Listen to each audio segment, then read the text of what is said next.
Hello friends, कैसे हैं आप। आशा करता हूं बहुत ही बढ़िया से होंगे। आज के इस सेशन में हम जिस होम्योपैथी मेडिसिन के बारे में बात करने जा रहे हैं उसका नाम है lobelia inflata. Lobelia inflata generally vegetable kingdom से बिलोंग करती है। इसके कुछ मेन PQRS सिम्टम जो कि इसके यूरिनरी कंप्लेन में देखे जाते हैं। इसका यूरिन कैसा होता है, साथ में इसका रिस्पिरेटरी कंप्लेन, GI कंप्लेन और इसके मेंटल सिम्टम बहुत ही ज़्यादा इंपॉर्टेंट है। हम सबके बारे में डिटेल में बात करेंगे इस वीडियो में। वीडियो के लास्ट तक बने रहिएगा, आपको हर एक सिम्टम अच्छे से समझ में आ जाएगी।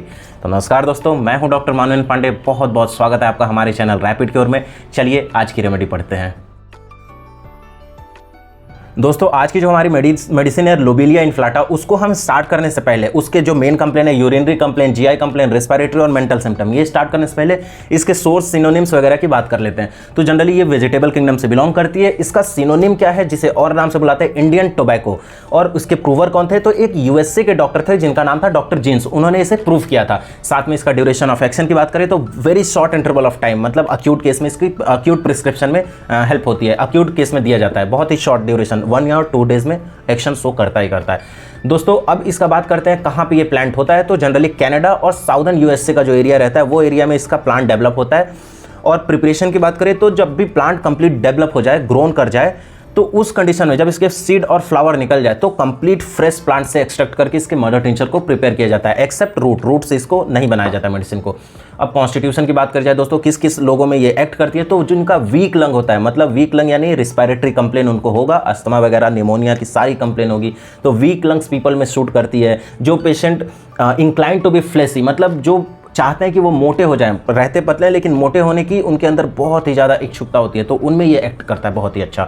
दोस्तों अब इसकी स्फीयर ऑफ एक्शन की बात करी जाए, कहाँ कहाँ पे बॉडी पार्ट में एक्ट करता है, तो 2-3 जगह बहुत ही अच्छे से एक्शन लेता है इसका। सबसे पहले सेरिब्रो स्पाइनल सिस्टम में, उसके बाद से रिस्पिरेटरी सिस्टम में, फिर उसके बाद से नीमोगैस्ट्रिक सेंटर में। तो ये सेरिब्रो स्पाइनल, नीमोगैस्ट्रिक और रिस्पिरेटरी, इन 3 जगहों पे बहुत अच्छे से एक्शन लेता है इसका। अब पैथोलॉजी की थोड़ी बात कर ली जाए, पैथोफिजियोलॉजी में क्या क्या होता है, तो ये जो वैजोमोटर रहता है, वैजोमोटर जो ब्लड वेसल्स को कॉन्स्ट्रिक्शन और डायलेटेशन में हेल्प करता है, तो इसे वैजोमोटर स्टिमुलेंट कहते हैं। यानी इसका कॉन्स्ट्रिक्शन डायलेटेशन में काफ़ी पार्टिसिपेट होता है, काफ़ी हेल्प करता है।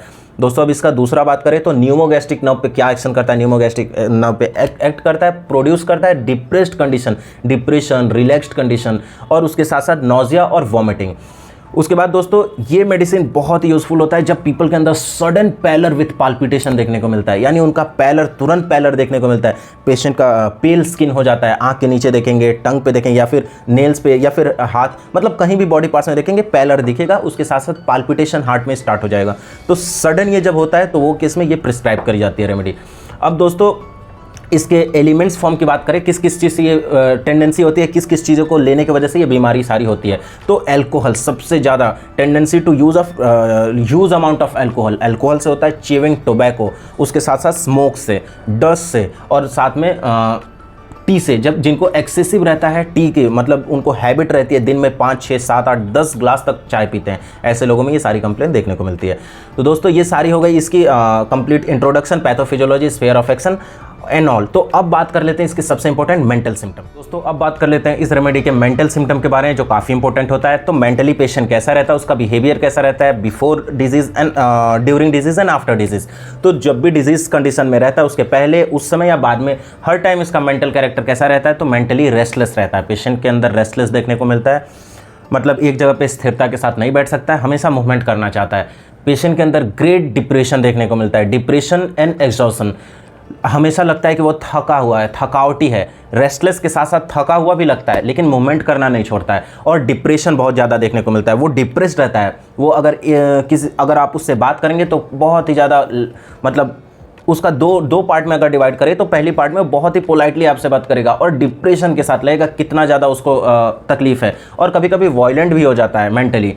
उसके बाद उसके अंदर लॉस ऑफ होप देखने को मिलता है, किसी चीज़ का होप नहीं रहता है, सब चीज़ उससे लगता है अब कुछ बचा ही नहीं है ज़िंदगी में, ऐसा उसे लगता है। साथ में वीपिंग टेंडेंसी रहता है, और वीपिंग लाइक चाइल्ड, जैसे बच्चे छोटे कैसे रोते हैं वैसा पेशेंट रोने लगता है, बात करते करते वैसा रोना स्टार्ट कर देगा। लॉस ऑफ रीज़न, कोई उसके अंदर रीज़न नहीं देखने को मिलता है कि कुछ बचा है उसके लिए। मैंने जैसा आपको अभी बताया कि होप वगैरह सब चीज़ खो दिया रहता है। उसके बाद इस कंडीशन के बाद कभी कभी काफ़ी वॉयलेंट हो जाता है, और वॉयलेंट रेविंग, मतलब बहुत ही ज़्यादा फास्ट, एकदम से हिलना डुलना कैसे स्टार्ट कर देते हैं। जैसे हिंदी में अगर हम बोले तो हिंदी में मिर्गी का दौरा कहते हैं। पेशेंट के अंदर ऐसे देखने को मिलता है, ट्रेम्बलिंग होने लगता है, कंपन होने लगता है, और उसके बाद से ये जो फेस रहता है लाल हो जाता है, फ्लशिंग ऑफ फेस, फिर पाल्पिटेशन स्टार्ट हो जाता है बहुत ही फास्ट। वो टाइम पे पेशेंट को 2-3 पर्सन रिक्वायर होते हैं जो कि उसको होल्ड करे, उसको पकड़े, नहीं तो इतना ज़्यादा वो बेचैन हो जाता है।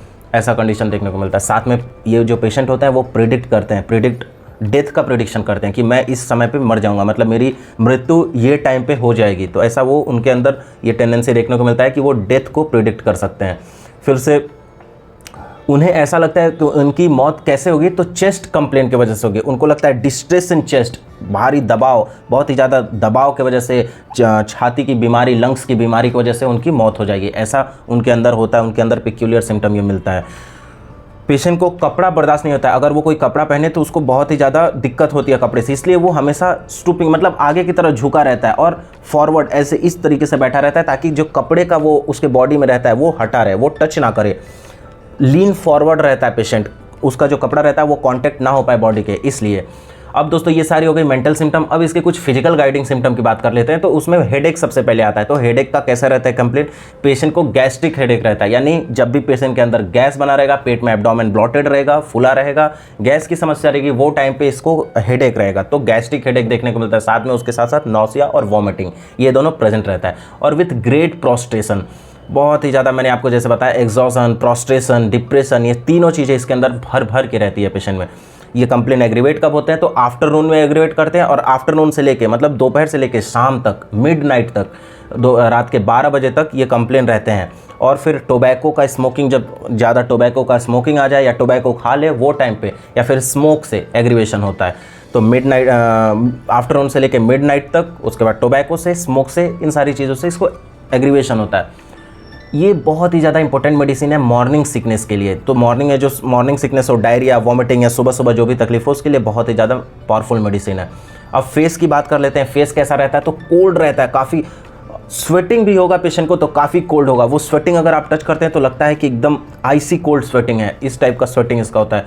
प्रोफ्यूज होता है, प्रोफ्यूज सैलिवेशन, मतलब इसकी जो सलाइवा होती है, कुछ खाने से पहले अच्छा भोजन करता है लेकिन उसके पहले बहुत ही ज़्यादा सलाइवा आता है और वो बहुत ही एक्सेस मात्रा में होता है।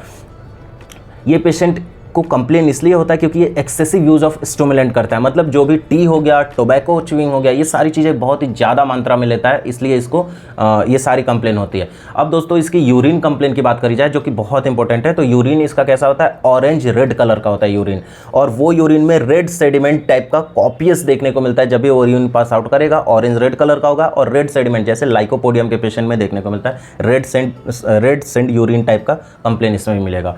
अब दोस्तों इसकी हार्ट कंप्लेन की बात करते हैं। तो हार्ट में पेशेंट को एक सेंसेशन होता है, लगता है पेशेंट का हार्ट कंजेस्टेड हो गया, कंजेशन, प्रेशर, वेट, लगता है हार्ट के ऊपर मतलब चेस्ट के ऊपर कुछ वेट रखा जा रहा है भारी, वैसा सेंसेशन होता है। उसके बाद जो ब्लड होती है, ब्लड वेसल्स होती है कि एक्सट्रीमिटीज़ की, यानी हाथ और पैर की जो छोटी छोटी जो नर्व्स है, छोटी छोटी जो वेन्स है, वहाँ से इसका ब्लड निकल रहा है और वहाँ से छोटे छोटे जगहों से निकल के आके इसका हार्ट फिल कर रहा है, इसके हार्ट में ब्लड भर रहा है।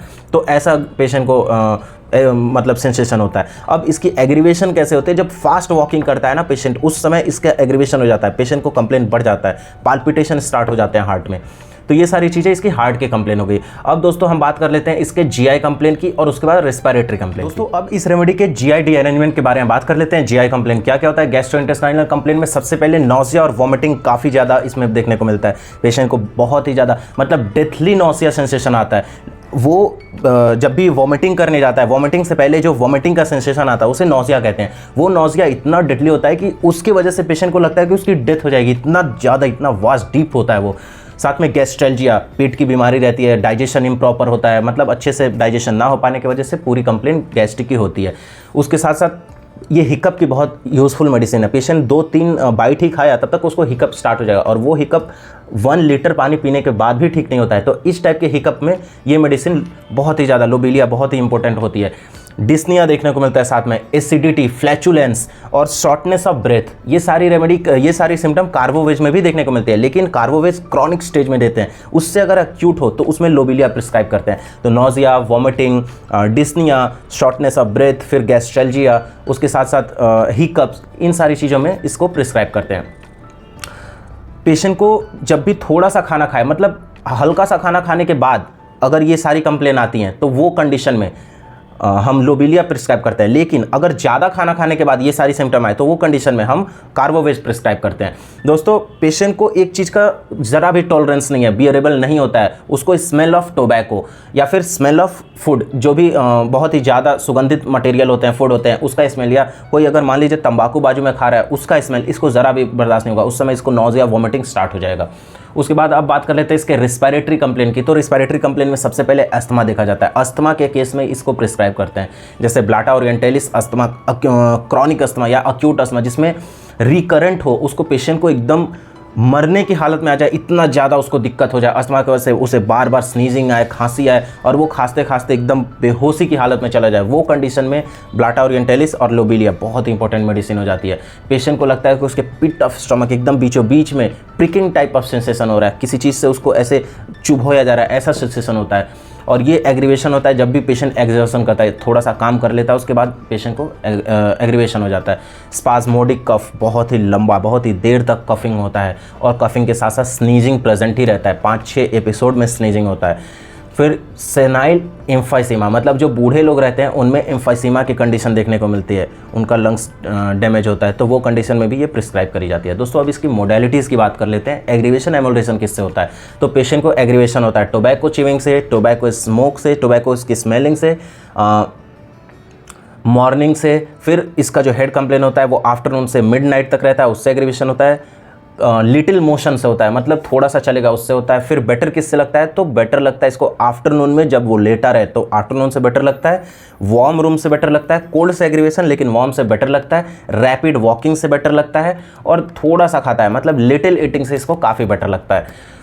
दोस्तों, अब इसकी पोटेंसी की बात करी जाए तो इसको फ्रीक्वेंट रिपीटिशन नहीं करते हैं, 30 डोज में इसको प्रिस्क्राइब करते हैं, 30 CH में, ये बहुत ही अच्छा रिजल्ट देती है। तो इसको फ्रीक्वेंट रिपीटिशन नहीं देते हैं, उतने में काम कर देती है। दोस्तों, ये मेडिसिन बहुत ही इंपॉर्टेंट हो जाती है, तो आपको इसका रिस्पिरेटरी कंप्लेन, GI कंप्लेन और मेंटल सिम्टम बहुत ही इंपॉर्टेंट है। आई होप आपको ये रेमेडी अच्छे से समझ में आ गई होगी। अगर आपको कोई भी डाउट हो तो कमेंट सेक्शन में लिखिए, मैं उसको आंसर करने की पूरी कोशिश करूंगा। साथ में चैनल पर नए हैं तो चैनल को सब्सक्राइब करना बिल्कुल मत भूलिएगा। ये वीडियो आप देख रहे हैं तो लाइक जरूर करिएगा और साथ में अपने दोस्तों के साथ शेयर जरूर कर दीजिएगा। मिलते हैं एक नए रेमेडी के साथ नए वीडियो में, तब तक के लिए खुश रहिए, हेल्दी रहिए। धन्यवाद।